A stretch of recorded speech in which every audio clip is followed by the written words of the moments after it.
What is up, everyone, and thank you for tuning in to Don't Say the F Word. We are a pro wrestling and combat sports podcast where we do not use the F word when we talk about professional wrestling, and you shouldn't let your friends use it either. Guys, it's Saturday. It's been a heck of a week in a lot of ways. A lot of things have happened in pro wrestling, and I don't think that necessarily doing a full recap of each show this week was going to happen schedule-wise. We did have a great interview with Flip Gordon. That was, brought to you with a little help from our friends over at Alt Wrestling Tees. Alt Wrestling Tees has helped design some Flip Gordon's merchandise that's available at ProWrestlingTees.com. They, been a friend of our channel since, pretty much day one of us being on Instagram. Connected with the team over there, and they do a lot of great work, a lot of great custom shirts you can't find anywhere else. Visit visit Alt Wrestling Tees on Instagram, link you to their Redbubble, and the Flip Gordon shirt is available on ProWrestlingTees.com. It's the Flip Gordon shop, and all the shirts are back up. And we had a great interview with Flip this week. In that interview, Flip and I kind of discussed, that life's short. And, you got to take advantage of opportunity and just enjoy life and have fun, be kind to each other, just enjoy things, have fun with your buddy Mark. And while we were having that conversation, the news broke about Jay Briscoe's very unfortunate, untimely passing this week. With that happening, a lot of things happening, just being busy in life, I just didn't think that doing recap shows was really kind of the feel for the week.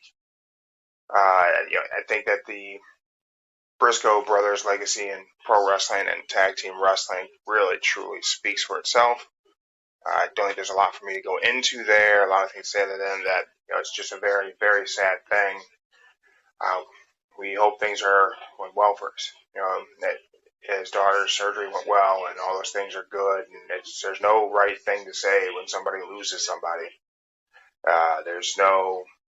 There's nothing to say that's going to be the magical answer that makes someone find peace and not grieve and not, feel that heartache. So just our best wishes to his friends and his family, and just it's a loss of a young man, 38 years old. That's not, people shouldn't be passing at that age, and it's just a very terrible thing. But I'll move forward from that, just kind of talk about some things in the world of a little bit of pro wrestling, a little bit of things from combat sports, and just kind of touch on a few things we've had going on. Currently, you may pick up in the background a little audio. I'm watching the presser from Knucklemania 3, for Knucklemania 3, BKFC. This event will be live on February 17th. Last week, we had the opportunity to do an interview with Austin No Doubt Trout, a former boxing world champion, making his debut in BKFC, and he's going to be welcoming Diego Nightmare Sanchez into the BKFC. And those of you who, my age demo and you're an MMA fan, you know who Diego is. Diego is a pioneer in MMA, pioneer in the UFC, and he was part of the Ultimate Fighter. Diego, very talented mixed martial artist, talented fighter. He's making his debut in BKFC.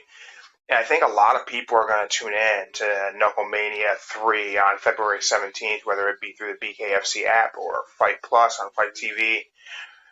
And I think a lot of folks are going to tune in for Diego. And I think that they're going to learn to appreciate a very talented boxer in Austin No Doubt Trout. I mean, he really fought the who's who in his era of boxing. The Canelo fight, I guess, will always be up for debate. But you can go back and watch that, and you can judge that one yourself. I may be a little biased, but I don't know. I think very talented boxer. I think a talented boxer stepping into the world of BKFC and bare knuckle boxing is going to be a problem for anyone to deal with. I think that you may have a generation that sees more notoriety with a name like Diego Sanchez, and they may tune in for that. But I think that Austin Trout is a world-class boxer. No doubt about that. His accolades speak for themselves. His record speaks for itself. I don't think that there's going to be an argument for anyone there. And I think a world-class boxer in bare-knuckle fighting.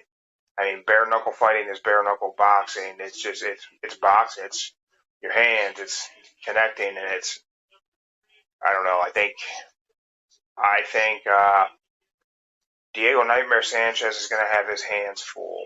I do understand that he called out Nate Diaz. I shared that through our Instagram that Diego called out Nate for BKFC, and that would be fantastic. I just don't think Diego should be looking past Austin Trout. That shouldn't be a thing Diego should be doing. He needs to be really focused on a very, very dangerous striker. Right now on there they have Lorenzo Hunt. Lorenzo Hunt is going to be fighting Mike the Marine Richmond at Knucklemania 3. Figure out definitive champion in their weight class.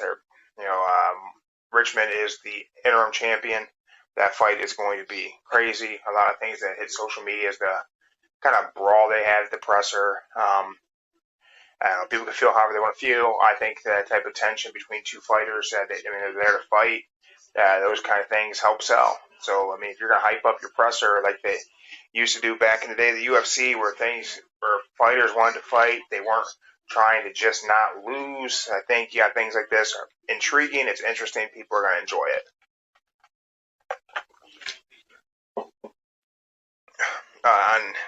As a kickback to a little bit of pro wrestling, I think Raw was a great show. I think building animosity in the bloodline with Sami Zayn between Raw and SmackDown. It was announced that there was going to be a Roman Reigns appreciation ceremony with members of the bloodline, Samoan family members. A lot of that led to the speculation that The Rock would either show and not acknowledge Roman or not show and cold shoulder Roman. And this would be our preface it to Rock Roman WrestleMania, or at least Rock's debut at the Rumble. Well, not debut, return at the Rumble. And then we also had WWE.com put out some new shirts for The Rock. Those came out. And it wasn't a re-release of old things. It was brand new things on WWE.com for The Rock. That led to a lot of speculation. Hey, clearly The Rock is going to be coming back. It's foregone conclusion. And then we had word come out that The Rock had told WWE that he is not ready to wrestle at WrestleMania, that he is not in ring shape. I don't know. Could Rock not be in ring shape? Maybe, but the guy's in incredible shape. So that seemed like maybe that was just a distraction piece a little bit. Then we had, there's some news that came out that there's been speculation that The Rock could be interested in possibly working with a financial backer to purchase WWE. That would be bonkers, but he did find financial backers to purchase the XFL, and that was 3 letters with no value at all. And I don't think that anything much will ever come of that investment for these folks. So I think that if there's a chance that Rock could find financial backers, at least WWE is a profitable business that can make people some money. I don't know how realistic that is as a possibility. Again, if you're picking up any of the audio in the background from this presser, all that belongs to BKFC as their copyright, their stuff. But right now we got a little bit of Austin Trout and Diego, a little bit of back and forth. But I'm a little on the fence now on whether I think Rock comes back at the Rumble. I do still think we get Rock Roman WrestleMania, but maybe it's not Rock at the Rumble. Maybe it's Rock night after Rumble. Maybe it's if you build enough hype without saying Rock's going to be at the Rumble and you've already sold out the venue, you're already going to have tons of eyes on the Rumble. It's the damn Rumble. People tune in. I think that would be a very cool situation to maybe give us Rock night after. Even if you give us Rock in the Rumble, maybe I don't know. There's so many what-if scenarios as to what route they're going. It's kind of the most interesting the Rumble's been in a very long time. I'm really excited to see the Royal Rumble. It's going to be interesting the whole way through of who's going to show up until number 30 comes out. There's going to be so many what ifs and us wondering. I think there's going to be some stuff that happens, that kind of a given. I don't think Randy will be there. He already told it. I mean, they kind of led us to believe that his injury is still nagging him, but I mean, that could be a huge surprise. I miss Randy Orton on TV. If Randy comes back and he's healthy and he can do some more stuff in the ring, be more than happy to have Randy Orton back. I think it'd be fantastic to see Randy Orton back in WWE. I think that I think he's missed on TV. I miss seeing Randy Orton. Mark misses seeing Randy Orton. He's got his John Cena shirt on still, but he definitely misses seeing Randy Orton on TV. I think that we will see Jay White debut in WWE, whether it's just a one-off. I'd be a little surprised if they would do Jay White with a one-off, but I do think, I mean, they could. It's not a big deal if they do it. They acknowledge a lot of other promotions now. It's not the WWE of before. It's very much, they know there's more pro wrestling in the world. They tell us, they acknowledge the death of Jay Briscoe. They allowed the wrestlers to wear armbands acknowledging, the Briscoe brothers. The Viking Raiders had Dim Boys on their arms. KO had Jay's name on his arm. They're okay with letting everybody in the WWE universe know there's other pro wrestling planets in the solar system. I think that Jay White could be there. I think Rock could be. I think Austin probably comes out for Rumble. I think that'd be kind of cool. Have the glass shatter. I think John Cena is going to be in the Royal Rumble. I think it's going to build toward whoever eliminates Cena will be Cena's match at WrestleMania. So I think there's a good chance that Austin Theory eliminates John Cena to get that match to happen. You guys like the cup? Yeah, that's a very limited edition. Don't say the F word cup. My wife made me that. She also stuck my words logo and added my little Bitmoji cartoon face. So dude looks just like me. Anyway, I think Rumble's going to be the most exciting it's been in a long time. They just, again, nail biter till the end. I don't know. I'm on the fence on who I think wins. I think if there's no Rock, I think Cody wins. I think if The Rock shows up, Rock wins. I think it's a toss-up.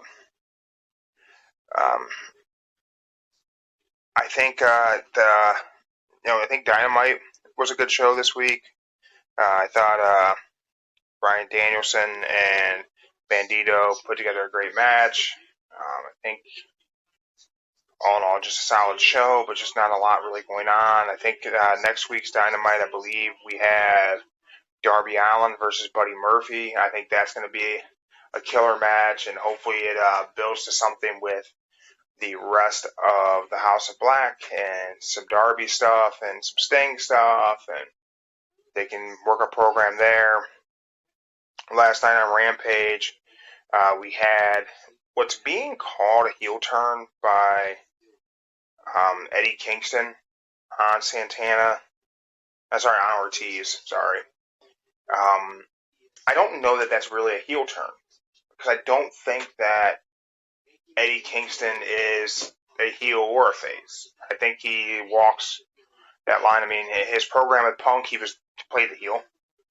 And yet now, if you look back on his program with Punk, you'd probably call Eddie the face.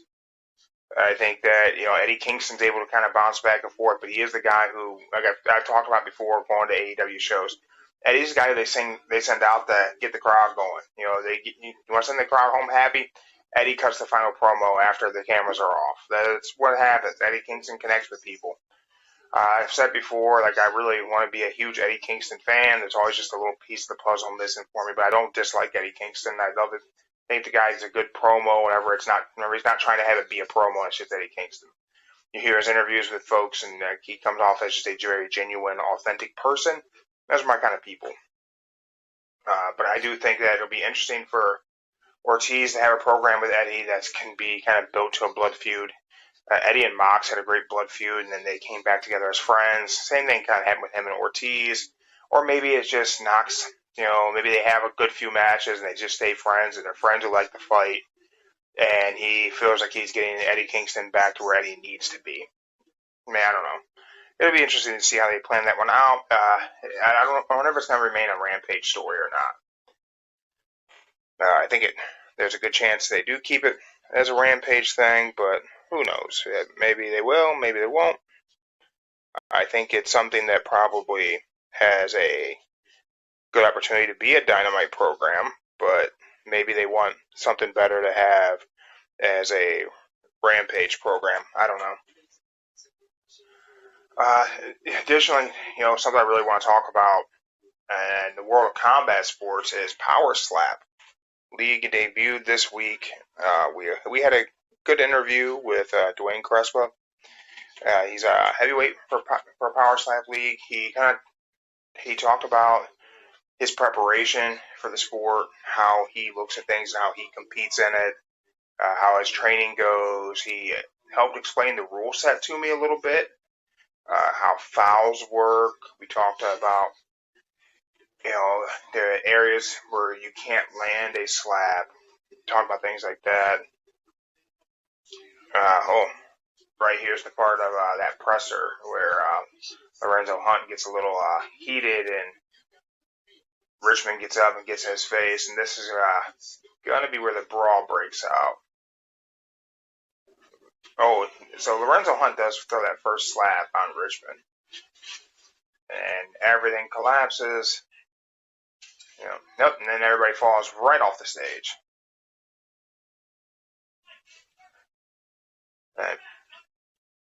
So, they could kind of spin Lorenzo Hunt and get him and Richmond into Power Slap. That's not going to happen.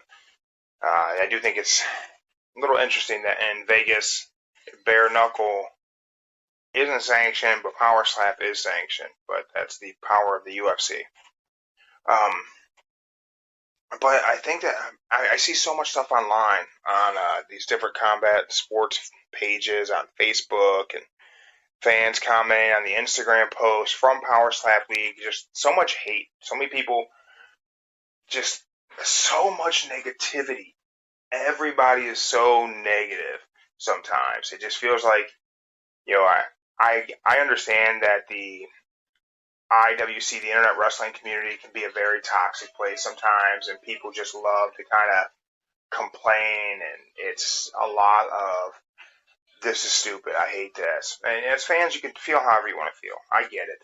There's parts of wrestling that aren't for me. There's things that I like other people don't enjoy. I get it.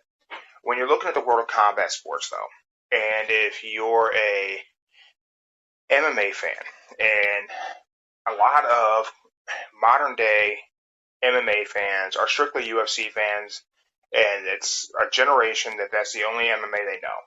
They weren't around for Pride. They weren't around for soccer kicks and stomps, and they weren't around for that. And you have these people who are on an MMA forum, whether it be a Facebook page, whatever it may be, commenting about how stupid they think Power Slap is. And one person who did this specifically was Brendan Schaub, former MMA fighter, former football player, comments that he feels that Power Slap, being associated with the UFC, has set the UFC back 10 years. And he comes off that he's not a fan of Power Slap. If Brendan Schaub thinks that Power Slap has set the UFC back 10 years, he should be the biggest supporter. Because if something could set the UFC back 10 years, Brendan Schaub could still be a fighter instead of a fan of stand-up comedy. I hate to be that guy who says it that way. But the reality is that Power Slap doesn't set anything back any amount of time. The UFC is not set back because Power Slap exists. Power Slap is a sport. Okay. People agree to compete. It's prize fighting. There's a prize at the end. These competitors are getting paid for what they're doing. There is a skill involved in Power Slap. Talk to someone who does it. Talk to someone who does it and they're taking it seriously, like Iron Giant, like Dwayne Crespo. takes it seriously, trains specifically for power and accuracy. Tell me how that's not a sport. How's it not a sport? For most of my adult life, I've been able to tune into ESPN and I can watch people playing poker. I can watch people playing Texas Hold'em and be told that that's a sport because it's a competition. Yet I have people like Brendan Schaub and other people, other fans on MMA forums trying to say that power slap's not a sport. It doesn't make any sense. It's 100% a sport. Those competing are definitely combat sports athletes. If it's not your thing, that's okay that it's not your thing. You don't have to tune in to Power Slap if you don't like it. It's not a big deal. But to be on there and be attempting to belittle the athletes involved, to belittle the promotion, to do these things, that's ridiculous. Because you're saying these things because you have the safety to say them in the comments on a social media post, and you're not saying them to the competitors right to their face where they can reach out and touch you. That's the reality. And that's cowardly. I think there's things that I think Power Slap's going to continue to evolve, as all sports always do. I think that the fact that they have the rule set that they have, I think is very well thought out. I think they're going to continue to add things as things progress and it evolves, and you see competition get weeded out, just like Dwayne Crespo said in our interview. You're going to see these things evolve. You look back at the UFC in the beginning, it was advertised as there are no rules, and everybody looks back at that era as being the most barbaric thing in the world. I think you always see things evolve, and I think that's the beauty of combat sports. People get better, athletes get better, promotions get better, and rule sets get better. That's it. If you don't like it, you don't really have to tune in. It's not a big deal. I don't know.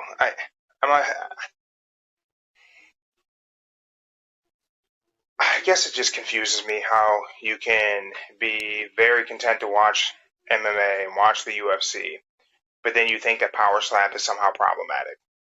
It just doesn't make any sense. I think it's a very interesting sport. Getting to talk to Dwayne Crespo has helped shine a light on some things I had questions on, and I'm very intrigued by the athletes who do it. I think it's done in a way where it's as safe as it can be, with having the promotion behind it that it has, so they're going to try to ensure fighter safety as much as possible. And I think there's a lot of opportunity. There's a lot of good things to come in that world.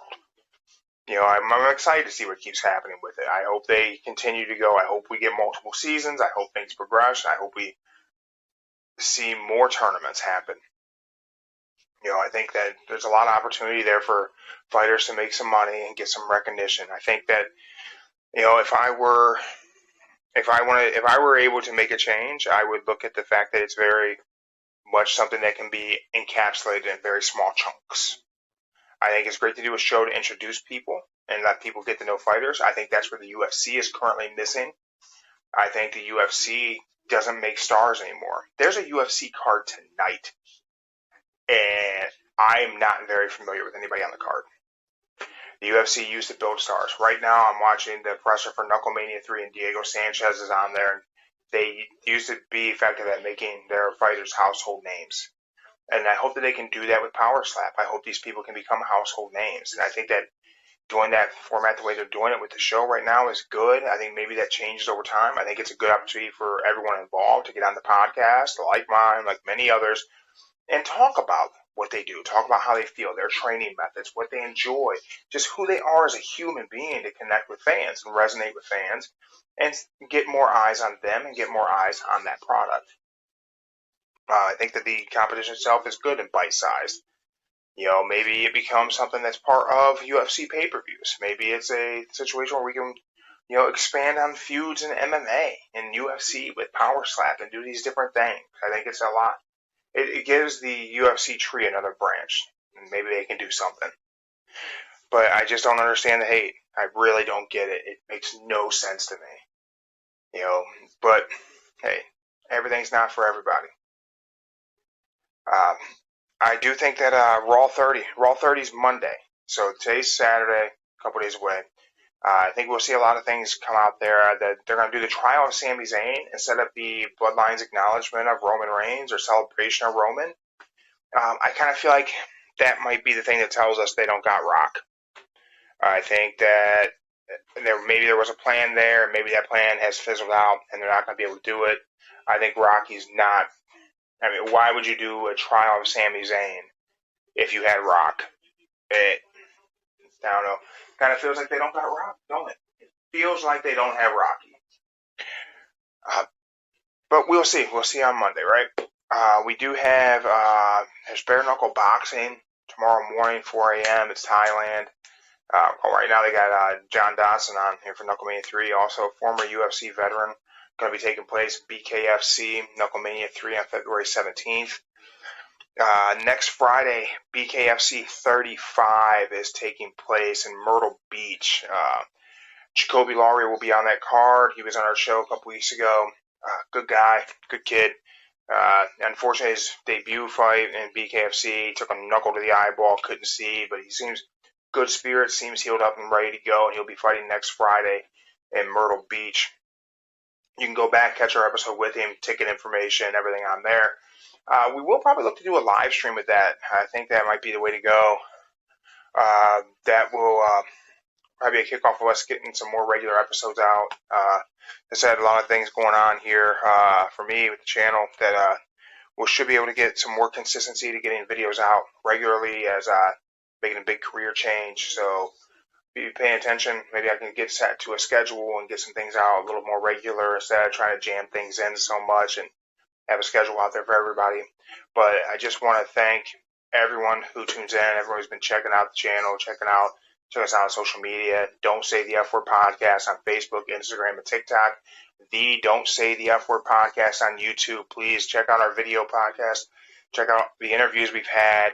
First interview with Dark STG, a very creative professional wrestler. Things have progressed from there to our most recent with Flip Gordon, which is absolutely fantastic to have that opportunity to talk to Flip. I've been following his career since very early, as we talked in the episode. He's a friend of the Elite, formerly on BTE all the time. His story led up to All In, and if you're a wrestling fan, All In was the precursor that made All Elite Wrestling happen. Thank you to Alt Wrestling Tees, working with Flip Gordon, designing his shirt, helping, give me the advice to get in contact with Flip, and, they do some great work. Reality Jiu-Jitsu, the team out there in the UK, they sponsor child athletes, kids who are learning jiu-jitsu and getting them involved in competition and showing them some sponsorship and helping those kids out is a really fantastic thing. Again, neither of those companies are a sponsor of the show. They don't pay me to talk about them. They're just good people. We are here inside one of our Riverside studios. You can check out our social media. We've got links if you want to start a podcast, video podcast. You can hook up with Riverside. They have a free option where you can test it out and see if you like how their program works. It's pretty cool. Again, we're working on things, so audio's a little funky lately, but we're working on those things. I appreciate everybody checking us out. This is Jeremy and Mark. It's Don't Say the F Word Podcast. Don't let your friends say it either. We'll see you guys on the next one. Probably Tuesday. I don't know. Peace.